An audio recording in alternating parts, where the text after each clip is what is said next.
Tu perfil es una máscara perfecta que ya no tiene un rostro detrás. Eres el eco de un algoritmo que aprendió a imitar tu sonrisa.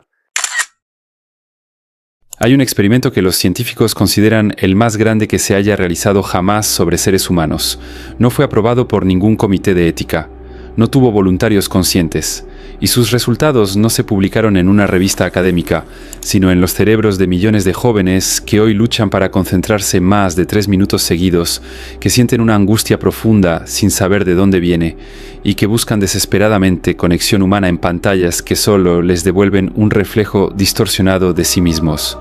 Este experimento tiene nombre. Se llama Smartphone y comenzó exactamente en 2012. Friedrich Nietzsche, el filósofo alemán que sacudió los cimientos del pensamiento occidental en el siglo XIX, escribió algo que hoy suena casi profético. El hombre que no puede obedecer sus propios mandatos perece. Lo que Nietzsche no pudo imaginar es que llegaría una tecnología tan precisa, tan calculada, tan perfectamente diseñada para que el ser humano perdiera esa capacidad de mandarse a sí mismo. Una tecnología que no necesita cadenas porque utiliza algo mucho más poderoso, el cerebro propio de cada persona como su prisionero más fiel. Lo que vas a escuchar en los próximos minutos no es alarmismo, es neurociencia documentada, datos verificados en múltiples países y una pregunta filosófica que nadie en Silicon Valley quiere que te hagas. ¿Quién está realmente al mando de tu mente? Vamos a comenzar por el principio, por el momento exacto en que algo se rompió. De 1990 a 2011,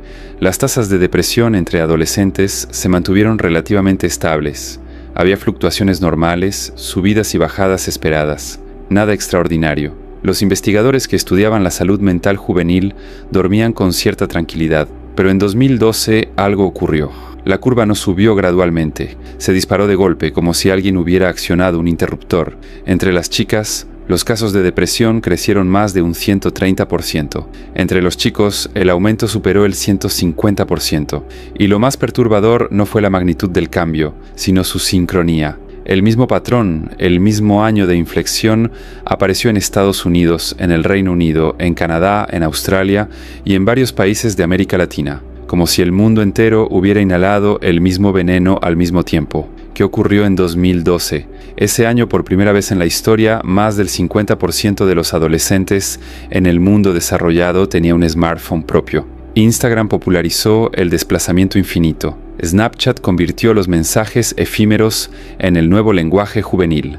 Y en cuestión de meses, la adolescencia dejó de vivirse en calles, parques y conversaciones cara a cara. Comenzó a vivirse a través de una pantalla de 5 pulgadas que cabía en cualquier bolsillo. El psicólogo social Jonathan Haidt de la Universidad de Nueva York estudió este fenómeno con una meticulosidad casi obsesiva. Analizó decenas de bases de datos, cruzó información de múltiples países y llegó a una conclusión que resultó incómoda para muchos. La generación Z es la primera generación de la historia en atravesar la adolescencia completa con un smartphone en la mano, y eso la ha convertido en lo que él llama la generación ansiosa. Pero para entender por qué, necesitamos ir más profundo, necesitamos entrar al cerebro. Existe una sustancia química en tu mente llamada dopamina. No es el químico del placer, es, con más precisión, el químico de la anticipación. La dopamina no se libera cuando recibes algo que deseas, se libera cuando esperas recibirlo. Ese momento de tensión deliciosa justo antes de que llegue la recompensa es cuando la dopamina inunda tu sistema. Y ese mecanismo que durante miles de años te ayudó a cazar, a explorar y a sobrevivir, fue descubierto, replicado y explotado con una precisión quirúrgica por los ingenieros de Silicon Valley. Cuando publicas una foto y esperas ver cuántos me gusta recibe, tu cerebro entra en el mismo estado que el de un adicto esperando su próxima dosis. No es una metáfora, es neurociencia medible con imágenes de resonancia magnética. El circuito de recompensa que se activa es idéntico, y lo más ingenioso o lo más perverso, según cómo lo mires, es que las recompensas son variables. A veces una foto recibe 100 me gusta, otras veces apenas 10.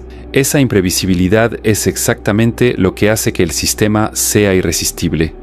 Las recompensas variables son las más adictivas que existen. Es el mismo principio que hace que las máquinas tragamonedas sean tan difíciles de abandonar. Nunca sabes qué vendrá, así que tu cerebro permanece en estado de alerta constante, liberando dopamina con cada toque, con cada desplazamiento, con cada actualización, y ese pequeño retraso que experimentas antes de que aparezcan las notificaciones en tu pantalla, ese momento de 2 o 3 segundos en que la pantalla parece pensar, no es un fallo técnico, es una estrategia, deliberada, calculada y diseñada para maximizar la respuesta química en tu cerebro. Sean Parker, uno de los primeros responsables de Facebook, admitió algo devastador en una entrevista en 2017. Dijo que habían construido un sistema que explotaba una vulnerabilidad en la psicología humana, que la pregunta que se hacían constantemente al diseñar las plataformas era ¿cómo consumimos la mayor cantidad posible del tiempo y la atención consciente de las personas? Y que habían encontrado la respuesta perfecta en los bucles de retroalimentación de validación social. En otras palabras, en hacerte sentir visto, apreciado y deseado de una manera que nunca se acaba, porque siempre puede haber más. Pero la dopamina no trabaja sola. Las redes sociales también alteran la serotonina, que regula el estado de ánimo y la sensación de bienestar, y los opioides naturales del cuerpo, que regulan el placer y el dolor emocional. El resultado es una química cerebral profundamente desajustada en adolescentes, cuyo cerebro todavía está en construcción. Un cerebro que está aprendiendo qué significa sentirse bien, qué significa una recompensa, qué significa conectar con otra persona. Está recibiendo respuestas artificiales, amplificadas e irrepetibles en el mundo real. Y aquí es donde la cosa se vuelve verdaderamente oscura. Los algoritmos no se quedan quietos, aprenden. Cada vez que haces scroll, cada vez que te detienes medio segundo más en un video que en otro, cada vez que abres una aplicación a las 2 de la mañana porque no puedes dormir, el algoritmo toma nota y ajusta. Te ofrece contenido ligeramente más intenso, ligeramente más provocador, ligeramente más extremo que lo anterior. Es un proceso gradual que los investigadores llaman escalada algorítmica y ocurre tan despacio que nunca lo sientes. Simplemente un día te das cuenta de que el contenido que ves no se parece en nada a lo que veías hace 6 meses, pero no recuerdas haber elegido ese camino. En los niños pequeños este fenómeno es especialmente visible. Los videos infantiles en plataformas como YouTube han evolucionado hacia estímulos cada vez más extremos, colores imposibles que no existen en la naturaleza, sonidos más altos que cualquier ambiente real, cambios de escena tan rápidos que el ojo humano apenas puede procesarlos. ¿Por qué? Porque eso es lo que mantiene la atención más tiempo. Y esos cerebros infantiles, expuestos a esa estimulación artificial desde los 2 o 3 años, quedan programados para anhelar un nivel de intensidad que el mundo real nunca podrá ofrecerles. Nietzsche hablaba del superhombre, como aquel ser capaz de crear sus propios valores, de dominar sus instintos en lugar de ser dominado por ellos. Escribió que la grandeza del ser humano reside en su capacidad de ser un puente entre lo animal y algo superior, algo consciente y elegido. Pero, ¿qué ocurre cuando el sistema está diseñado específicamente para que regreses a lo más primitivo de tus instintos? Cuando cada notificación apela directamente al cerebro reptiliano, al miedo a ser excluido, al deseo de aprobación, a la ansiedad de perderte algo. El smartphone, en su diseño actual, no es una herramienta para el superhombre. Es una trampa para el hombre que Nietzsche consideraba inferior, aquel que sigue el rebaño sin cuestionarlo, que busca la validación de los demás en lugar de construir su propio valor interior. Y las consecuencias van mucho más allá de la adicción. Hay algo que está desapareciendo en esta generación, algo que durante siglos fue considerado el fundamento de toda grandeza humana, y cuya pérdida pasa casi inadvertida porque ocurre de manera tan gradual que nadie nota el momento exacto en que se va. Se llama atención sostenida. Los estudios son contundentes. Nuestra capacidad de mantener el foco en una sola cosa durante un periodo prolongado ha caído de manera dramática. En solo 2 décadas, los lapsos de concentración sostenida se han reducido en casi un 60%. Somos capaces de concentrarnos durante periodos significativamente más cortos que las generaciones anteriores. Y eso no es una estadística menor, es una catástrofe silenciosa. Piénsalo de esta manera. Ninguna obra maestra de la humanidad se creó en ráfagas de 30 segundos. La 9ª Sinfonía de Beethoven no surgió de una mente fragmentada. Los Principia Mathematica de Newton no fueron escritos entre notificaciones. La teoría de la relatividad de Einstein no nació de un cerebro que revisaba su teléfono cada 10 minutos. Toda la grandeza humana que conocemos, toda la ciencia, toda la filosofía, toda la literatura que ha sobrevivido el paso del tiempo, fue el producto de mentes capaces de sumergirse profundamente en un problema durante horas, días, semanas, lo que los investigadores modernos llaman trabajo profundo, y esa capacidad está siendo desmantelada sistemáticamente. Hoy, una persona promedio recibe cerca de 200 notificaciones al día. Eso equivale a una interrupción cada 10 minutos aproximadamente. Y cada interrupción no solo consume el tiempo del momento en que ocurre. Estudios de la Universidad de California demostraron que después de cada interrupción, el cerebro tarda entre 20 y 23 minutos en recuperar el nivel de concentración que tenía antes. En otras palabras, si recibes notificaciones cada 10 minutos, matemáticamente nunca vuelves a estar completamente concentrado. Pasas el día entero en un estado permanente de distracción parcial, procesando todo a una fracción de tu capacidad real. Las imágenes cerebrales lo confirman de manera visual e inquietante. En personas que usan intensamente las redes sociales, se observan cambios estructurales reales en el cerebro. La corteza prefrontal, que es la región encargada del razonamiento lógico, la toma de decisiones y el autocontrol, muestra signos de debilitamiento. Mientras tanto, la amígdala y el sistema límbico, que son las regiones asociadas a las respuestas emocionales instintivas y al miedo, muestran hiperactivación. En términos simples, nos estamos volviendo más reactivos, más impulsivos, más sensibles al dolor emocional y menos capaces de pensar con claridad antes de actuar. TikTok y los Reels de Instagram han llevado este proceso a su expresión más extrema. Estos formatos no son simplemente vídeos cortos, son tecnología de fragmentación de la atención. Cuando pasas horas viendo contenido de 15 segundos, le estás enseñando a tu cerebro un patrón. La recompensa llega inmediatamente. El aburrimiento no existe. Cada segundo debe ofrecer algo nuevo. Y después de horas entrenando ese patrón, el resto de la vida se vuelve insoportablemente lento. Los libros parecen aburridos, las conversaciones largas se sienten agotadoras, los problemas complejos que requieren tiempo y esfuerzo resultan casi imposibles de abordar. Por eso puedes ver TikTok durante 4 horas sin cansarte, pero no puedes leer un capítulo de un libro sin revisar el teléfono. Tu umbral de estimulación ha sido reconfigurado hacia arriba, y ahora el mundo real, con toda su riqueza y complejidad, simplemente no llega a ese umbral. Pero hay algo aún más profundo que se está perdiendo, algo que toca directamente la pregunta más antigua de la filosofía: ¿quién eres? La identidad humana siempre se construyó de adentro hacia afuera, a través de la experiencia silenciosa, de la introspección del fracaso privado y la superación personal, del tiempo a solas con los propios pensamientos.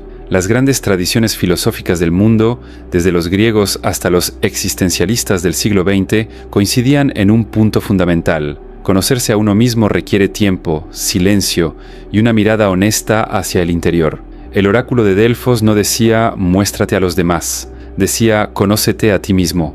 Las redes sociales han invertido completamente ese proceso. Hoy la identidad no se construye en silencio sino en público. No surge de la experiencia interna, sino de la reacción externa.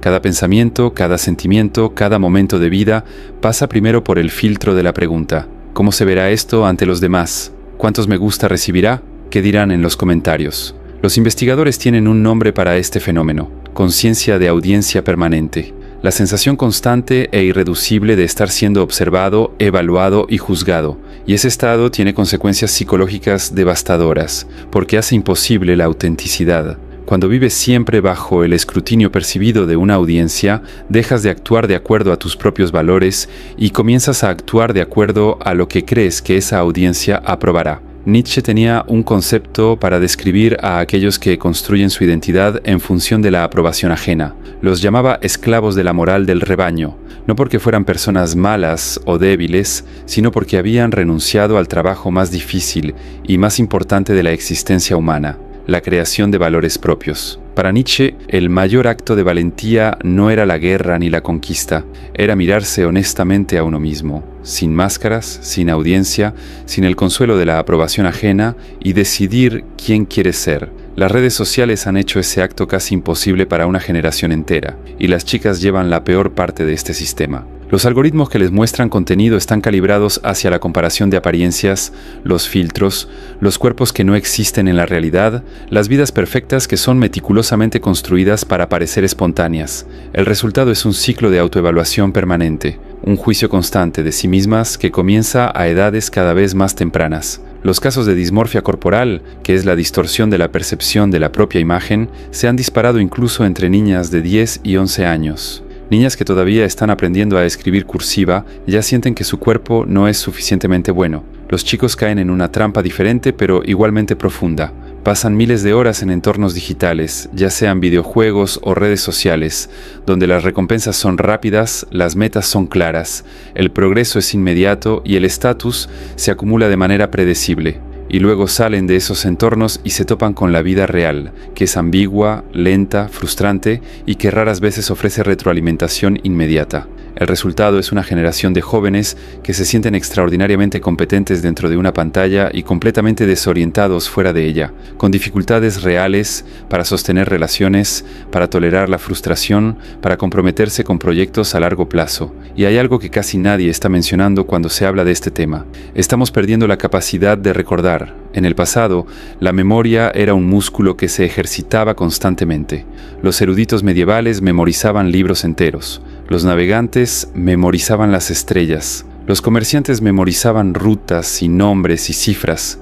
Memorizar no era un ejercicio académico, era la forma en que el conocimiento se convertía en sabiduría. Porque cuando memorizas algo, no solo lo guardas, lo integras, lo conectas con otras cosas que ya sabes, lo transformas en parte de tu manera de ver el mundo. Hoy vivimos en lo que los investigadores llaman el efecto Google, la tendencia a no retener información porque sabemos que podemos buscarla en cualquier momento, y eso tiene consecuencias que van más allá de olvidar números de teléfono. La memoria no es un simple disco duro de almacenamiento, es la base de la creatividad porque las ideas nuevas surgen de conexiones inesperadas entre cosas que ya sabemos. Es la base de la sabiduría, porque juzgar bien una situación requiere comparar con situaciones similares que has experimentado antes, y es la base de la identidad, porque lo que eres es en gran medida la historia que te cuentas sobre tu propia vida, y esa historia está hecha de recuerdos. Un estudio reciente comparó estudiantes que escribían a mano con estudiantes que tomaban notas en computadora.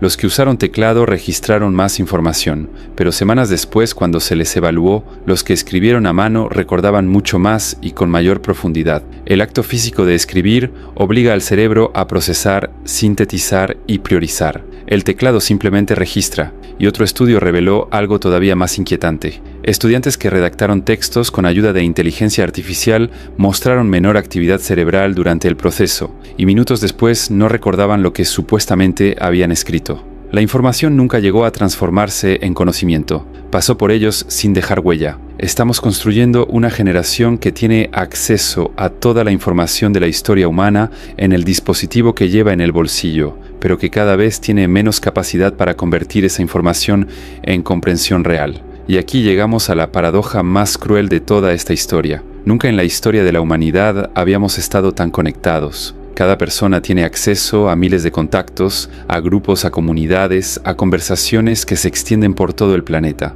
Y sin embargo, los jóvenes adultos de hoy reportan niveles de soledad que no tienen precedente en los registros históricos. Jóvenes con cientos de seguidores que no tienen a nadie con quien hablar cuando algo realmente les duele. Adolescentes que dominan perfectamente los códigos del lenguaje digital, los hashtags, los filtros, los memes, pero que sienten una parálisis profunda ante una conversación real con otra persona, cara a cara, sin el botón de edición, sin tiempo para preparar la respuesta perfecta, sin la posibilidad de borrar lo que dijeron. Las redes sociales han transformado el acto de conectar con otro ser humano en una actuación, una farsa. Los me gusta se han convertido en moneda social, los seguidores en una forma de estatus. Y la validación, esa necesidad profunda y legítimamente humana de sentirse visto y valorado, ha sido capturada por las plataformas y convertida en el motor de un negocio billonario.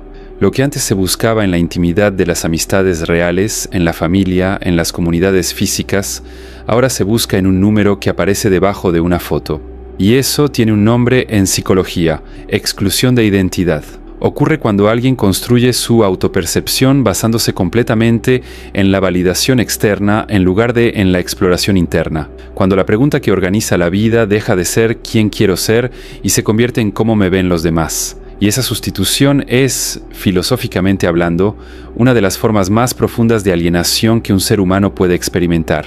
Pero hay algo más. Estamos perdiendo el lenguaje. Investigaciones recientes muestran que los adolescentes usan un vocabulario activo significativamente más reducido que el de generaciones anteriores. Las palabras están siendo reemplazadas por emojis, por memes, por abreviaturas que comprimen la complejidad emocional en símbolos de un solo toque. Y el lenguaje no es solo un medio de comunicación, es la herramienta con la que pensamos. El filósofo Ludwig Wittgenstein lo dijo de manera precisa: los límites de mi lenguaje son los límites de mi mundo. Si no tienes palabras para describir una emoción compleja, no puedes pensarla con claridad, no puedes entenderla, no puedes comunicarla y no puedes superarla. Estamos creando una generación que puede expresar que algo le gustó con un corazón rojo, pero que tiene dificultades genuinas para articular por qué se siente vacía por las noches. Entonces, llegamos a la pregunta que probablemente ya te estás haciendo. ¿Es demasiado tarde? ¿Se puede revertir esto?